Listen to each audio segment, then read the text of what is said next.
the thing that came up for me was the unique perspective you've got with a large agency of how do you pump out creative? Like, what are the systems? What are the things that you guys do that people can like learn from? Yeah. Right? Like, because it's hard. It's not. I think a lot of times people talk about, just have like better creative. That's freaking hard. It is. It is really and it's hard to do it over and over and over and again, like new. And so, yeah, what have you learned about pumping out good creative? Yeah, I think a couple of things. And one of my favorite books that I'll recommend is called Made to Stick. Have you ever read that? Chip and Dan Heath. Got to check it out. So one of the things that they do a really good job of talking about and highlighting is that creativity can be formulaic and good communication can be formulaic. And so there's a study they reference in the book where they say they took like the most successful ad campaigns in recent decades, and they realized we can classify all of these campaigns into like 6 or 7 different categories. They all kind of follow a similar pattern. Then they looked at a whole bunch of ad campaigns that just flopped, and they said, we can't really categorize any of these. They're all bad for unique reasons, right? But good ads can be formulaic.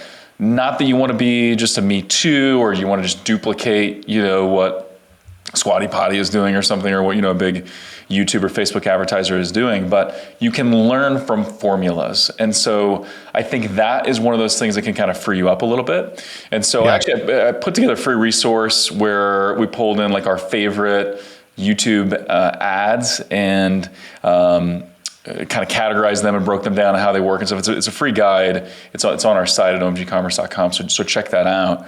But one of the things that I would say is really, if you kind of break it down and think about, I'm not reinventing my message, right? My core, if I kind of have like, what is my one thing? What is the thing I want to be known for? And then what are kind of like the supporting elements that go with that? So like Geico is, say 15% on car insurance. 15 minutes saves you 15% or more on car insurance. But they have lots of other little benefits too. Like they're really high in customer satisfaction and they have all these other things. So they've got their one thing and then they've got their supporting cast. So that doesn't really change, right? So if you keep in mind, like, I don't have to reinvent that. Those things stay constant. I just need to think of a fresh way to say it. And really, we kind of break it down on a few things. Like, let's test different hooks.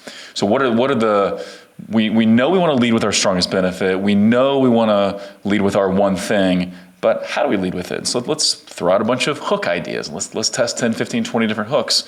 Okay, what is our offer? Well, let's test, 5, 10, 15, 20 different offers. And then kind of in the middle, as we're looking at like the problem solution presentation or the proof elements, some of those things, the myth busting, we test a few elements there too. So it's like, if you create a formula, you kind of break it down, then it can sort of become fun. And I know I say that because I'm a geek that likes ads, but I think it can be fun for other people too. And also when you realize, you don't need that many home runs, and you really don't even need very many home runs at all. Like doubles and singles are great too. And so I think those are important. And then the other piece is, I think, relying on your customers. Like let your customers feed you with new content. So getting testimonials, and you can do that remotely. Mining your product reviews and your customer support tickets and things like that. Mining that for content, for headlines, for hooks, for objection busting, things like that. Let your customers do some of the work too. I think that helps a ton.